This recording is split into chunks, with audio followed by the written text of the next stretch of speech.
ಗುರುಜಿ, ಈಗ ವಿಷ್ಣುಸಹಸ್ರನಾಮದ ವಿಶೇಷ ಮಾಹಿತಿಗಳನ್ನ ತಿಳಿಸ್ಕೊಡೋ ಸಮಯ ಆಯ್ತು. ಇವತ್ತೇನ್ ತಿಳಿಸ್ಕೊಡ್ತಿದ್ದೀರಾ? ವಿಚಾರ ಅಂದ್ರೆ ಜಲತತ್ವ ಅಂತ ಕರಿತೀವಿ.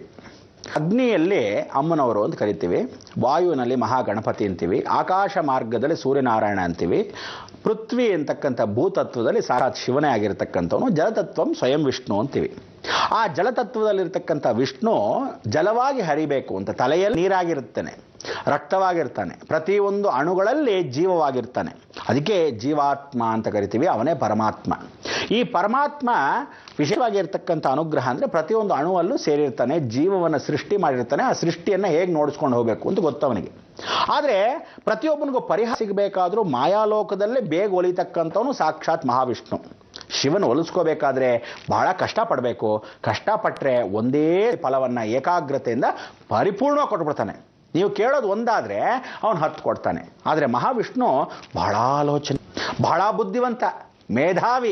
ಅದಕ್ಕೆ ಬುದ್ಧಿಜೀವಿಗಳಿಗೆ ಬುದ್ಧಿಯನ್ನು ಕೊಡ್ತಕ್ಕಂಥವನು, ವಾಕನ್ನು ಕೊಡ್ತಕ್ಕಂಥವನು, ವಾಗ್ದೇವತ ಆಗಿರ್ತಕ್ಕಂಥವನು ಸಾಕ್ಷಾತ್ ಮಹಾವಿಷ್ಣು. ಇಂಥ ಒಂದು ಶಕ್ತಿ ವಿಷ್ಣು ಅಂಶಕ್ಕೆ ಬಂದಿರೋದು ದುರ್ಗಾ ಮತ್ತು ಮಹಾವಿಷ್ಣು. ಅದಕ್ಕೆ ನಾವುಗಳು ಏನು ಮಾಡ್ತೀವಿ, ಶನಿವಾರ ಅಲ್ವೇ, ಆ ಶನಿವಾರ ದಿವಸ ಸಾಕ್ಷಾತ್ ಬುದ್ಧಿಜೀವಿಗಳಾಗಿರ್ತಕ್ಕಂಥ ಪ್ರತಿಯೊಬ್ಬ ಮನುಷ್ಯ ನಿಂತು ಹೋಗಿದ್ರೆ ಆಕ್ಟಿವೇಶನ್ ಮಾಡಬೇಕು. ನಿಧಾನಕ್ಕೆ ಹೋಗತಕ್ಕಂಥ ಮಂದಬುದ್ಧಿಗಳಿಗೆ ಸರಿ ತಿದ್ದುಪಡಿಸ್ಬೇಕು. ಕೆಲವರಿಗೆ ಗೊತ್ತೇ ಆಗದಿರ್ತಕ್ಕಂಥವ್ರಿಗೆ ತಿದ್ದಿ ಹೇಳಬೇಕು. ಕೆಲವರಿಗೆ ಮಕ್ಕಳು ಕೇಳ್ರೋ ಕೇಳ್ರೋ ಕೇಳ್ರೋ ಅನ್ಬೇಕು. ಕೆಲವ್ರಿಗೆ ಒಂದು ಸಲ ಹೇಳಿದ್ರೆ ಕೇಳ್ತಾರೆ. ಕೆಲವ್ರಿಗೆ ಹೇಳಕ್ ಮೊದಲೇ ಬೆರಳು ಕೊಟ್ಟರೆ ಹಸ್ತಾನೇ ನುಂಗ್ಬಿಡ್ತಾರೆ. ಅಂಥ ಜನ ಈ ಕಾಲದಲ್ಲಿದ್ದಾಗ ನಾವುಗಳು ಹೇಗೆ ಹೇಳಬೇಕು? ಮುಂದಿನ ಪೀಳಿಗೆಗಳಿಗೆ ಸರಿ ಹೋಗಬೇಕಾದ್ರೆ ಪ್ರತಿಯೊಬ್ಬ ಮನುಷ್ಯನಿಗೆ ಬುದ್ಧಿಗಳಾಗಿರ್ತಕ್ಕಂಥವನಿಗೆ ತನ್ನ ನಕ್ಷತ್ರ, ರಾಶಿ, ಭವಿಷ್ಯ ಅಂತಿದೆ. ಇದೆಲ್ಲ ತಲೆ ಕೆಡಿಸ್ಕೋಬೇಕಾಗಿಲ್ಲ. ನೀವುಗಳು ಜೀವನ ನಡೆಸ್ಕೊಂಡು ಹೋಗಬೇಕಾದ್ರೆ ಹೇಗೆ ಅಂದರೆ, ನಿಮ್ಮ ಗಾಡಿ, ನಿಮ್ಮ ನಕ್ಷತ್ರ, ನಿಮ್ಮ ರಾಜ್ಯ ನಿಂತಿರುತ್ತೆ. ಆ ರಾಜ್ಯಗಳು ಯಾವ್ಯಾವುದೋ 12 ರಾಜ್ಯಗಳು ಅಂತ ಇಟ್ಕೊಳ್ಳೋಣ. ಆ 12 ರಾಜ್ಯಗಳೇ 12 ರಾಶಿಗಳು. ನಿಮ್ಮ ನಕ್ಷತ್ರಗಳು ಅಲ್ಲೇ ನಿಂತಿರುತ್ತೆ, ಕುದುರೆಗಳು ನಿಂತಿರ್ತೀರ. ಇವನು ಫಸ್ಟ, ಇವನು ಸ್ಲೋನಾ, ಇವನು ಫಾಸ್ಟಾ, ಇವನು ವಿಶೇಷವಾಗಿ ನಡೆಸ್ಕೊಂಡು ಹೋಗ್ತಾನ ಇಲ್ವೋ ಅಲ್ಲೇ ನಿಂತಿರ್ತಾನೆ. ಈ ಚಕ್ರ ಕೆಟ್ಟೋಗಿದೆಯೋ, ಆ ಚಕ್ರ ಮಾಡಿದ್ಯೋ, ಏನಕ್ಕೆ ಸರಿಪಡಿಸೋದು? ಇದನ್ನೆಲ್ಲ ಹೇಗೆ ಅಂದರೆ ಒಂದೇ ಮಾರ್ಗ, ಸಾಕ್ಷಾತ್ ಮಹಾವಿಷ್ಣು ಮಾರ್ಗ. ಈ ಮಹಾವಿಷ್ಣು ಏನು ಮಾಡ್ತಾನೆ, ತಾನು ಜೀವನವನ್ನು ಮಾಯಾ ರೂಪದಲ್ಲಿ ಸೃಷ್ಟಿ ಮಾಡ್ತಾನೆ. ನೀವೆಲ್ಲ ಏನು ಅನ್ಕೊಂಡ್ಬಿಟ್ಟಿದ್ದೀರಾ, ಜೀವನವನ್ನು ಯಾರಾದರೂ ಸರಿಪಡಿಸ್ತಾನ ಅಂದರೆ ಕೆಲವರೆಲ್ಲರೂ ಬುದ್ಧಿಜೀವಿಗಳಾಗಿರ್ತಕ್ಕಂಥವ್ರು, ಜ್ಞಾನಿಗಳಿಗೆ ಅರ್ಥವಾಗಲ್ಲ, ಕೆಲವ್ರಿಗೆ ಅರ್ಥವಾಗಲ್ಲ. ಯಾವುದು ತಿಳ್ಕೊಳ್ಳಿ, ರಾಮಚಂದ್ರನು ಸಾಕ್ಷಾತ್ ಲಕ್ಷ್ಮಣನಿಗೆ ಹೇಳ್ತಾನೆ. ಲಕ್ಷ್ಮಣ ಹೇಳ್ತಾನೆ, ನೋಡೋಣ ಏನು ತಲೆ ಅಣ್ಣ, ನಮ್ಮನ್ನಿಬ್ಬರನ್ನೂ ಎತ್ಕೊಂಡು ಹೋಗಿ ಕಾಡಿಗೆ ಹೋಗು ಅಂತ ಹೇಳ್ಬಿಡ್ತಾ ಇದ್ದಾನೆ. ಇದು ಕೈಕೇ ಮಾಡಿದ ತಪ್ಪಲ್ಲ, ಆ ಭರತ ಮಾಡಿರ್ತಕ್ಕಂಥ ತಪ್ಪು. ಅವನು ಒಪ್ಕೋಬಾರ್ದಾಗಿತ್ತು. ಅವನು ಹೇಗೆ ಮಾಡಿದಾನೆ ಇದನ್ನ ಅಂತ. ಅದಕ್ಕೆ ರಾಮ ಹೇಳ್ತಾನೆ, ಅಯ್ಯೋ ನಿಂಗೆ ಬುದ್ಧಿ ಇಲ್ಲ ಕಣ ಲಕ್ಷ್ಮಣ. ಇದನ್ನು ಹೇಳಿದ್ದು ಯಾರು ಗೊತ್ತಾ? ವಿಶೇಷ ಅಂದರೆ ನಮ್ಮನ್ನ ರಾಜ್ಯದಲ್ಲಿ ಪಟ್ಟಾಭಿಷೇಕ ಮಾಡ್ತಿದ್ದು ಯಾರೋ? ಅಪ್ಪ ಅಲ್ವಾ, ದಶರಥ ಮಹಾರಾಜ. ಅದಾದ್ಮೇಲೆ ಇಲ್ಲ ಅವನೇ ಬೇಕು ಅಂತ ಹಠ ಹಿಡ್ದಿದ್ಯಾರೋ? ಅಪ್ಪ ಅಂದರೆ ದಶರಥ ಮಹಾರಾಜ. ಅದೇ ರೀತಿ ಕೈಕೇಯಿ ಹತ್ರ ಜಗಳ ಮಾಡಿದ್ದು, ನನ್ನ ಮೇಲೆ ಪ್ರೀತಿ ಇಟ್ಕೊಂಡ್ರು ಕೌಸಲ್ಯ ಅಂದರೆ ನನ್ನ ತಾಯಿ ಹೆತ್ತವಳಿಗಿಂತ ಚೆನ್ನಾಗಿ ಸಾಕಿದ್ದವಳು ಕೈಕೇಯಿ. ಅವಳಿಗಿಂತಾನು ಹಠಾಗಿ ಕಾಪಾಡಿದ್ದು, ನೀವೇ ಬೇಕು ರಾಮನ್ಗೆ ಪಟ್ಟಾಭಿಷೇಕ ಅಂತ ಹೇಳಿ ಹಠ ಹಿಡಿದಿದ್ಯಾರು? ನಮ್ಮಪ್ಪ ಅಂದರೆ ಸಾಕ್ಷಾತ್ ದಶಾವತಾರ. ಅಂಥ ಒಂದು ದಶರಥ ಮಹಾರಾಜ ಈ ಅವತಾರದಲ್ಲಿ ನನ್ನ ಯುಗಕ್ಕೆ ಕಾಪಾಡಬೇಕಾದ್ರೆ ಬೇಡ ಅಂತ ಹೇಳಿ ವಿಧಿ ಅಂತ ಹಣೆ ಬರೆದಿದ್ಯಾರೋ? ಪರಮೇಶ್ವರ. ಅಂದರೆ ಪರಮೇಶ್ವರ ಅನ್ನೋ ನಮ್ಮನ್ನು ಕಾಣಲ್ಲ. ಯಾವುದ ತಿಳ್ಕೊಳ್ಳಿ, ನೀವೆಲ್ಲ ತಲೆಗೆ ಹಾಕೋಬೇಕು. ನಮ್ಮ ಕಾಲವನ್ನು ತಿರುಗಿಸ್ತಕ್ಕಂಥ ಕಾಲ ಸಂಹಾರ ಮೂರ್ತಿ ನಮಗೆ ಕಾಣಲ್ಲ. ವಿಧಿಯನ್ನ ಆ ಸಮಯಕ್ಕೆ ಮಾಡಿಸ್ಕೊಂತಾನೆ. ನಿಮ್ಗೆ ಯಾರೋ ಒಳ್ಳೇದು ಮಾಡೋದಂದ್ರೆ, ಒಳ್ಳೇದಾಯ್ತಪ್ಪ ಇವನೇ ಮಾಡ್ದ, ಇವನು ಮಾಡ್ದ, ಹೇಗೆ ಮಾಡ್ದ ಅನ್ನೋದಿಲ್ಲ. ನಿಮಗೆ ಭಕ್ತಿ ಬೇಕು, ಭಕ್ತಿಯಿಂದ ಕೇಳ್ಕೊಂಡ್ರೆ ನಿಮ್ಗೆ ಕೆಲಸ ಆಯ್ತು, ಅಷ್ಟೇ ಬೇಕಾಗಿರೋದು. ನಿಮಗೆ ಕೆಲಸ ಆದಮೇಲೆ ಹೇಗಾಯ್ತು, ಹೆಂಗಿಂದ ಬಂತು, ನಿಮ್ಗೆ ಬೇಕು ಅಂತ ಇಟ್ಕೊಳ್ಳಿ. ಮಹಾವಿಷ್ಣು ಭಾಳ ಕಷ್ಟದಲ್ಲಿದ್ದೀನಿ ಕಣ, ನನಗೊಂದು ಸ್ವಲ್ಪ ವಿಷ್ಣು ದುಡ್ಡು ಕೊಡಯ್ಯ. ಮಾಯೆ ಕೊಡಿಸ್ತಾನೆ. ಹೇಗೆ ಕೊಡಿಸ್ತಾನೆ ಅನ್ನೋದು ಪರಮೇಶ್ವರ. ಗೊತ್ತಾಗಲ್ಲ ನಿಮಗೆ, ಕಾಣಲ್ಲ ಪರಮೇಶ್ವರ. ಮಹಾವಿಷ್ಣು ಕಾಣಲ್ಲ, ದೈವತಾ ಸ್ವರೂಪ ಯಾವತ್ತೂ ಕಾಣಲ್ಲ. ಕೆಲಸ ಆಗುತ್ತೆ, ಕೆಟ್ಟದಾಗಬೇಕು ಒಳ್ಳೇದಾಗಬೇಕು ಎರಡೂ ಆಗಿರುತ್ತೆ. ಆದರೆ ಪರಿಹಾರ ಯಾರು ಕೊಡೋರು? ಭಗವಂತ. ಅಂದರೆ ನಮ್ಮಲ್ಲಿ ಎಲ್ಲವೂ ನಡೀತಾ ಇರುತ್ತೆ. ನನಗೊಂದು ಒಳ್ಳೆ ಸುಪುತ್ರ ಪ್ರಾಪ್ತಿರಸ್ತು ಅಂತ ಹೇಳಿ ಪ್ರಾರ್ಥನೆ ಮಾಡ್ಕೊಳ್ಳಿ ಅಂದರೆ ಗುರುಗಳ ಆಶೀರ್ವಾದ ಮಾಡ್ತಾರೆ, ಭಾಳ ಸಂತೋಷ. ಅತಿ ಶೀಘ್ರಂ ಸುಪುತ್ರ ಪ್ರಾಪ್ತಿರಸ್ತು. ಹೇಗಾಯ್ತು ಮಕ್ಕಳು? ನೀವಿಬ್ರು ಗಂಡ ಹೆಂಡತಿ ಸಂಗಮ ಹೋದ್ರಿ, ಆಯ್ತು. ಆದರೆ ಅಣು ಚೆನ್ನಾಗಿರಬೇಕು, ಸೇರಬೇಕು, ನಡ್ಕೊಂಡು ಹೋಗಬೇಕು, ಆಗಬೇಕು ಅನ್ನೋದು ಏನು ಗೊತ್ತೋ? ಆಗಲ್ಲ. ಭಗವಂತ ಒಬ್ಬನೇ. ಅಂದರೆ ಕಾಣದೇ ಇರತಕ್ಕಂಥ ಒಂದು ಶಕ್ತಿ ಇವತ್ತು ನಮ್ಮನ್ನ ಇಡೀ ಜಗತ್ತಲ್ಲಿ ಕಾಪಾಡ್ತಾ ಇದೆ. ಅಂಥ ಶಕ್ತಿನ ನಾವು ಹಿಡ್ಕೋಬೇಕಾದ್ರೆ ಪ್ರತಿಯೊಬ್ಬರೂ ತಾವೇ ಪೂಜೆ ಮಾಡಿದಾಗ ಮಾತ್ರ ಶಕ್ತಿನ ಹಿಡ್ಕೋಬೋದು.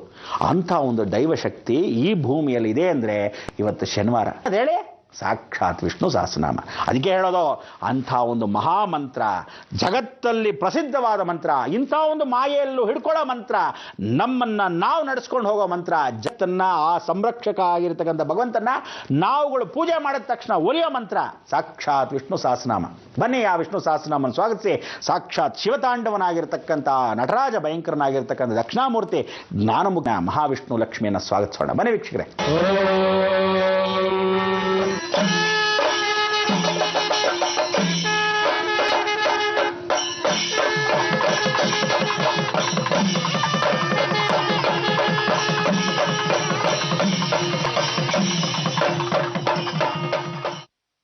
ಆ ಚಂಡೆ, ಆ ನಾದ, ಅಬ್ಬಬ್ಬಬ್ಬಬ್ಬ ನೋಡಿದ್ರ.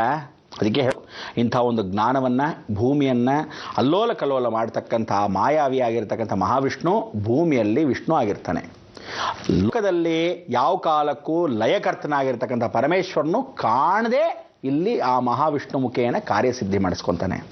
ಕಂಡು ಕಾಣದೇ ಇರತಕ್ಕಂಥ ಪರಮೇಶ್ವರನ ಹತ್ರ ನಾವು ಮೋಕ್ಷವನ್ನು ಕೇಳಕ್ಕೆ ಲಯವು ಸಂಭವಿಸಬೇಕು. ಅಂಥ ಒಂದು ಲಯ ಸಂಭವಿಸೋ ಕಾಲ ಬಂದ್ಬಿಡ್ತೋ ಈ ಶಿವರಾತ್ರಿ ಅಂದು. ಅದಕ್ಕೆ ಹೇಳ್ತಾ ಇದ್ದೀನಿ ವೀಕ್ಷಕರೇ, ಇಂಥ ಒಂದು ವಿಷ್ಣು ಸಹಸ್ರನಾಮದ ದಿವಸ, ಈ ಶನಿವಾರದ ದಿವಸ ಪ್ರತಿದಿನ ನೀವು ವಿಷ್ಣು ಸಹಸ್ರನಾಮ ಬೆಳಗ್ಗೆ ಎದ್ದ ತಕ್ಷಣ ಆದಿತ್ಯ ಹೃದಯ ನಂತರವೇ ಇಮ್ಮಿಡಿಯೇಟಾಗಿ ವಿಷ್ಣು ಸಹಸ್ರನಾಮ. ಹೊಟ್ಟೆಯಲ್ಲಿ ರೋಗ ಇದೆಯಾ, ಕ್ಯಾನ್ಸರ್ ಇದೆಯಾ, ಗಡ್ಡೆ ಆಗಿದೆಯಾ, ಅದನ್ನೆಲ್ಲ ಸರಿ ತಿದ್ದುಪಡಿಸೋದು ಯಾವುದೋ ವಿಷ್ಣು ಸಹಸ್ರನಾಮ. ನೀವೇನು ಮಾಡ್ಬೋದು ಗೊತ್ತಾ, ಸುಮ್ಮನೆ ಒಂದು ಚೊಂಬಲ್ಲಿ ಇಟ್ಕೊಂಡು ಯಾವ ನಕ್ಷತ್ರವರಪ್ಪ ನೀವು ಅಂದರೆ ಆ ನಕ್ಷತ್ರಕ್ಕೆ ಆ ರಾಶಿ ಇರುತ್ತೆ. ಆ ರಾಶಿಯವರು ಆ ಶ್ಲೋಕವನ್ನೇ ಹೇಳ್ಕೋಬೇಕು. ಎಷ್ಟಲ್ಲಿ ಹೇಳ್ಕೋಬೇಕು? 108 ಸಲ ಮಹಾವಿಷ್ಣು ಧನವಂತೇ ನಮಃ ಅಂತ ಸ್ಮರಣೆ ಮಾಡ್ಕೋಬೇಕು. ಆ ಶ್ಲೋಕದ ನಂತರ ಮಹಾವಿಷ್ಣು ಧನವಂತರಿಯೇ ನಮಃ ಸಂಕಲ್ಪ. ಆ ಚೊಂಬಿನ ಮೇಲೆ ಆ ಕನ್ನ ಇಟ್ಕೊಂಡು ಸಂಕಲ್ಪ ಮಾಡಿ ನೀರನ್ನು ಕುಡಿದಾಗ ಅಹಮೇ ದೇಹತ ಸ್ವರೂಪ ಶುಚಿರ್ಭೂತ, ದೇಹದ ಸಮೇತವಾಗಿ ದೇಹದಲ್ಲಿ ರೋಗಗಳು ಶುಚಿರ್ಭೂತವಾಗಬೇಕು. ಹಾಗೆ ಹಾಕೊಂಡ ತಕ್ಷಣ ಕ್ಲೀನಾಗಿ ಅಲ್ಲಿ ಎಲ್ಲಿ ಕ್ಯಾನ್ಸರ್ ಗಡ್ಡೆ ಇದೆಯೋ ಆ ಜಾಗದಲ್ಲಿ ಎಲ್ಲಿದೆಯೋ ಸಹಸ್ರನಾಮ ಏನಾಗತ್ತೆ? ಫಲವಾಗಿ ಔಷಧಿ ಆಗತ್ತೆ. ಔಷಧಿಯಾಗಿ ಏನಾಗತ್ತೆ? ಧನವಂತರಿ ಉದ್ಭವಿಸ್ತಾನೆ. ಅವನೇನು ಮಾಡ್ತಾನೆ?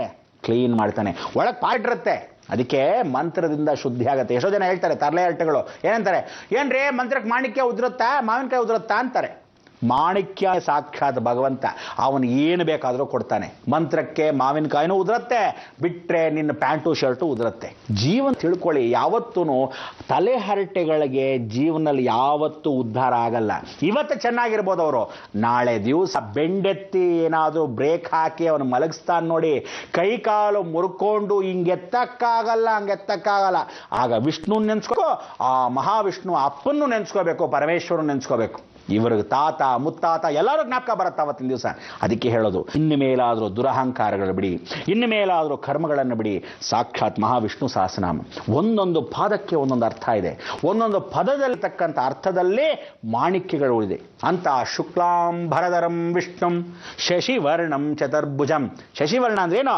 ಸಾಕ್ಷಂದ್ರ. ತಣ್ಣಗೆ ಇಟ್ಟಿರ್ತಾರಂತೆ ನಮ್ಮ ಮನಸ್ಸನ್ನ.